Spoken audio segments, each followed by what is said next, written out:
Welcome to the Jack in the Box Sports Desk. Brandon Stone here, filling in for Rick Willis. It has been nearly 20 years since San Francisco and San Diego faced off in Miami in Super Bowl 29. If I had told you at the ripe age of 9 that the two would combine for just one Super Bowl appearance, not even a ring, but an appearance since then, no one would have believed me. But that's the way it went. So let's go out to the brand new Levi's Stadium in Santa Clara. Last time the Chargers were here, both teams could barely stand up due to the terrible turf. Now, one man doesn't seem to have a problem with that, though. Frank Gore making Brandon Flowers, Melvin Ingram, Eric Weddle all look like toy soldiers on the 52-yard touchdown romp. But the Bolts defense, well, they redeemed themselves on the very next drive. Marcus Gilchrist, what a season you're having, forcing the fumble, and Corey Legend is right on top of it.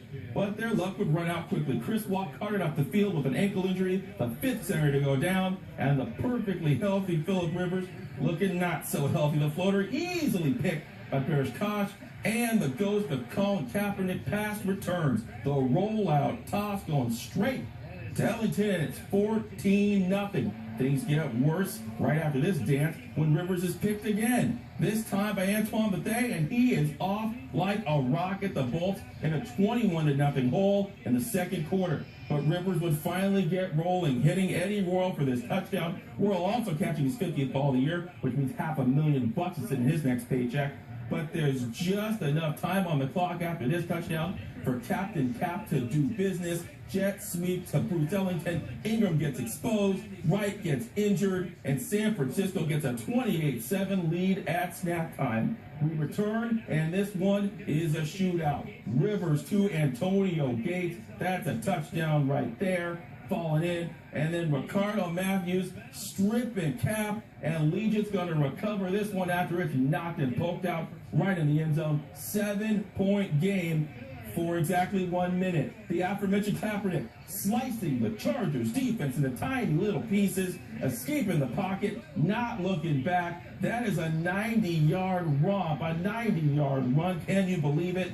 It gets worse as the game goes back and forth. Rivers picked off a third time by Chris Culliver, but the Niners can't put the Bolts away. Rivers to Gates, 99th career touchdown. And on their final drive, they convert on fourth down once to Royal, and then convert on fourth down twice. This one to Dontrell Inman, who hadn't got a ball all year, gets 7 tonight.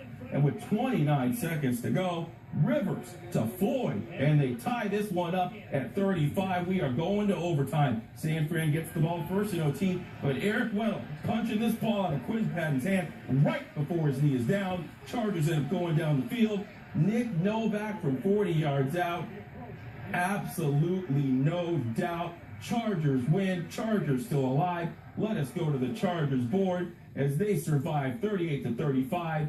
A bad day combined with a good day for Rivers. Inman doing spectacular things off the bench, and the 21-point comeback tied for the best in Chargers history. You obviously got to let it rip at that point.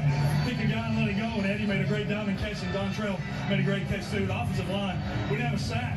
Maybe one late that I kind of took. It was awesome. Awesome teamwork.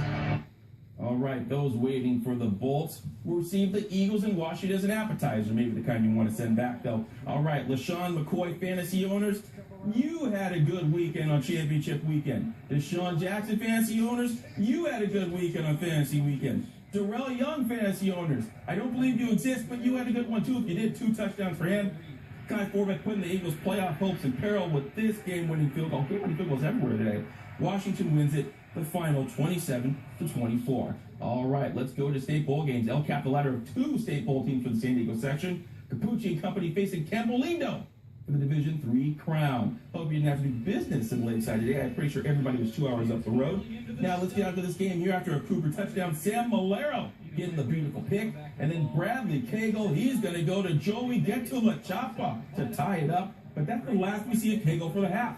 The man sprains his ankle, sprains it so bad, in fact, he can't even walk to the locker room at half. But suddenly, StubHub, you turn into MSG. Here comes Willis Reed. Cagle is back in it, hurt ankle and all, and he would find Frankie Lima for an incredible Bobby catch, 14-7 Vaqueros. Silver Pigskin finalist Isaiah Capucci blocking this kick, and Malero would grab it, runs it all the way back home, 21-7. Then on the handoff, Pucci, 13 yards, 28-7. Let's raise the state title banner. Not just yet. 21 unanswered points for Campolindo. And as LCAP charges down the field to win the big one, Tiger Garcia, heartbreak, punching the ball out. Adam Remoto taking it all the way back. Then the final nail connects right after this painful moment. Another fumble here on the kick return. Campolindo just robbing one from LCAP. A great year doesn't end the way they wanted to. 35-28. Let's hear from him. He's obviously heartbroken what happened right there, but he made the plays to get us where we are. They made a good play on the ball, got not stripped out. They picked, scooped, and scored. That's what we teach our defense too. I did something to my ankle, and the trainers were questioning if I was gonna be able to play or not, and I was gonna let them take me out. I was gonna play no matter what the pain was, and they just taped it up as much as they can, put an ankle brace on it, and I just said, screw it, I'm gonna play. The ball doesn't always bounce our way, but things happen, and we played hard to the end, and it didn't go out our favor, but I still love my team. We all love each other, and it didn't break us, I'll tell you that much. What a great team that was this year. Now, in case you missed it, the Oceanside Pirates playing in the D1 game Friday night against Folsom. If you live along 78, you might want to turn down the sound here. Oceanside, well, they provided a glimmer of hope early. Matt Romero would scamper in the end zone here, but then quarterback Jake Browning would basically extinguish it. The Washington commit tying the national record for touchdowns in the season with 91. That is not a misprint, not a misspeak, 91. Now they had to run up the score on Oceanside to do it, meaning Coach Carroll, not a happy coach. Number one, they're a phenomenal team. That's the best high school football team I've ever seen. So my hat's off to them. I thought they acted classlessly in running up the score at the very end. We were beat up. We were wounded. Several guys weren't able to play. And I just thought that was really classless on their part. But they are an outstanding football team. And I don't want my kids to remember this as their last memory. We had a phenomenal season. One other quick note from the prep football world. Nenji Martin, the first female head coach in San Diego County history, no longer at the helm. Prep football coach, I should be. The Cavers replacing her with University City High, Charles James. All right, now when the all-sport returns, will Aztec basketball finally have a ball? The zoo painted with poinsettias, and find out how a KUSI reporter spoiled Matt Kemp's big day. The All Sports Report right back in 2 minutes.